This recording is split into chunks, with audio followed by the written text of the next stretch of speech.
Good evening again to everyone and welcome back to my channel, and it's me again, ang inyong chismosong kaaldab vlogger. Gusto ko muna ulit magpasalamat sa inyong lahat sa mga walang sawa na tumatangkilik na nanonood, sumusupport at sumusubaybay ng mga content ko here on my YouTube channel. So wag ninyong babaktawan o lalaktawan tong ating content ngayong araw. I'm sure na hindi ninyo pagsisisihan na pinanood nyo ito mula umpisa hanggang hulihan. And syempre, wag na wag kayong mag-i-skip ng segment, okay? Buuin at tapusin nyo to. At huwag ninyong kalimutan guys na ibahagi ito para mas lumaganap at kumalat tong ating video for today. So, ito na, dumako na tayo sa ating main topic for today's video. Ito na nga mga ka-Aldab Nation. Aba. Ito ha. Tayo daw ang hindi move on or si Main. Iniintriga ngayon si Main eh. Yun pala yung gusto kong sabihin, na hindi daw move on. So, ito na guys, watch this. Mamaya ipapaliwanag ko sa inyo ng buong buo. So, ito na guys, watch this.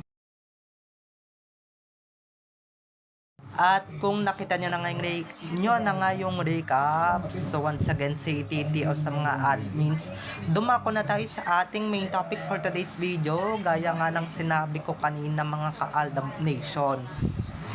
Aba. Iniintriga ngayon at mainit-init na pinag-uusapan ngayon sa social media. Kakakita ko lang na iniintriga itong si Mengay na hindi daw makamove on. Saan? Ang tanong saan? Saan siya hindi makamove on? Sa Aldab ba?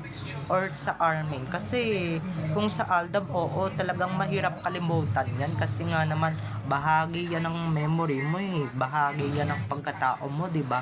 Kahit na hiwalay kayo as a love team, diba naging malaking bahagi yung Aldab sa buhay mo. Pero yung Armin, naku, Diyos ko, kahit wag niya nang alalahanin, diba, napaka masalamuot or napaka pangit ng alaala ni Mengay dyan sa Armin na yan.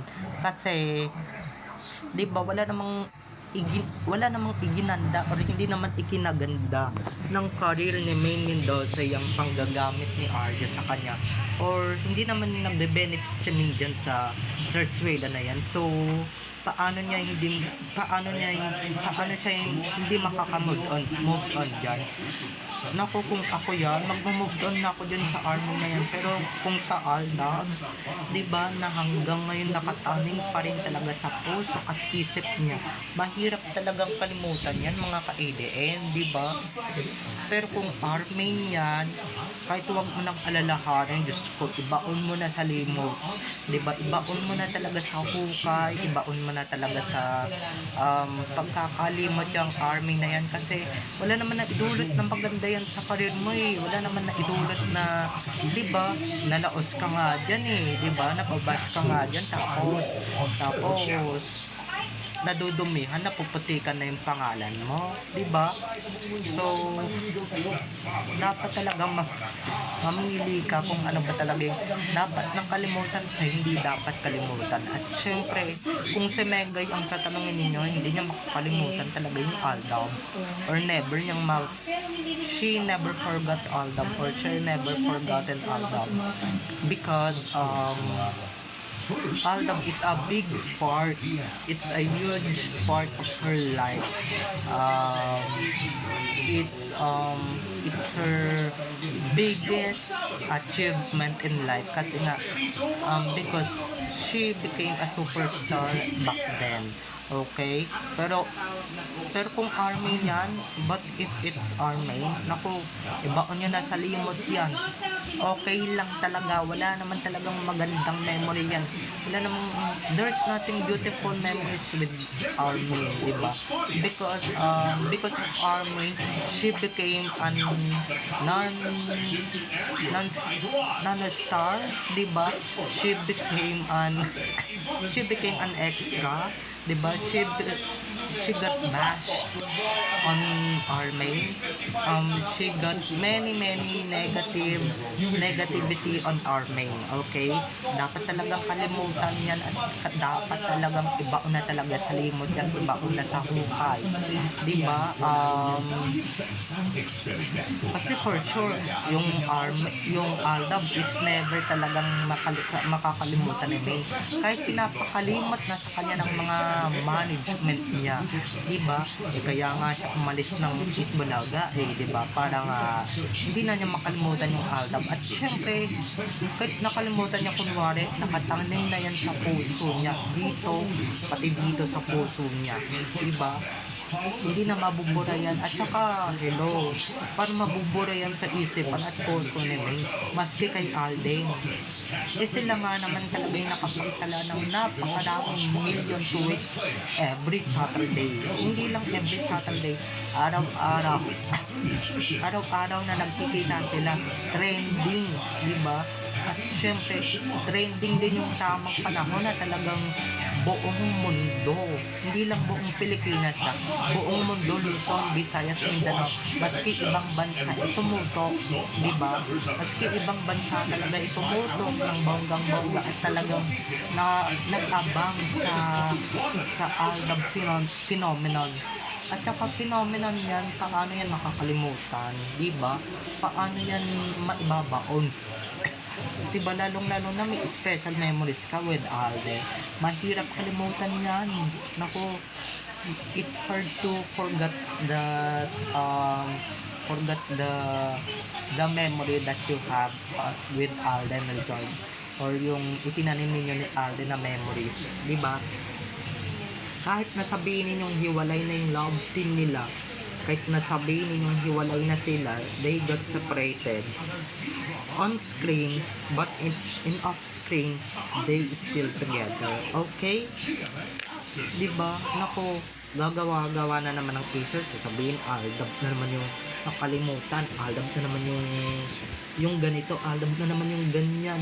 Kahit nasabihin ninyong Aldab ko nung nakalimutan, ako, gagawa-gawa na naman kayo ng kwento para mapag-usapan kayo.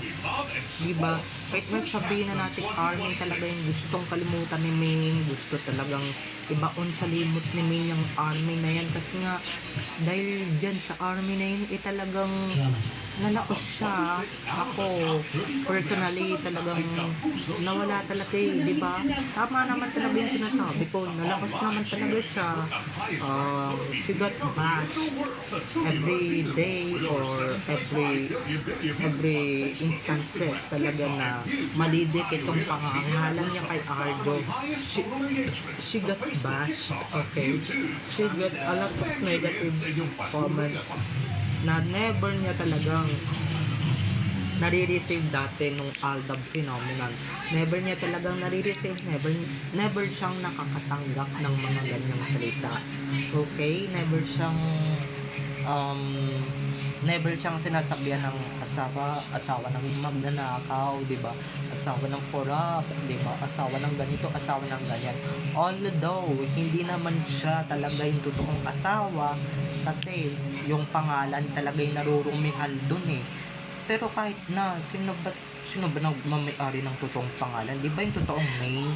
So, sino yung gumagamit ng totoong pangalan na yun? Di ba yung peking main, yung peke, yung clone na main? So, syempre, wala namang alam yung ibang tao dito, wala namang alam yung ibang mga netizens dito, basa lang ng basa, di ba? Mga hindi naman talaga matatalino pagdating sa mga ganyang bagay. Nako, mga nakakahiya kayo, di ba mga ka-IDM? Wala lang eh, di ba? Kung ako sa inyo, dapat mo talaga kalimutan yung Armin, di ba? Because of that, di ba, nakalimutan na ng mga tao si Main Mendoza na parte ng Aldab. Nakalimutan na nila yung Main Mendoza na dati nilang pinipilian, di ba, yung dati nilang hinahangaan noon ng panahon pa nila ni Alden Richards. Diba, nung panahon pa nila ni Alden is talagang sobrang tinitingala siya. Pero nung nadikit siya kay Arjo, nung nadikit yung pangalan niya dun sa hinayupak na baklang yan, talagang wala na, di ba? Narumihan na, nababoy na yung career niya, nabash na siya ng nabash, di ba? Nawala na yung sirkulasyon niya, natatabunan na siya eh. Diba? Hindi gaya dati na nagre na talaga siya. Pero ngayon, nung nadikit siya kay Arjo, wala na.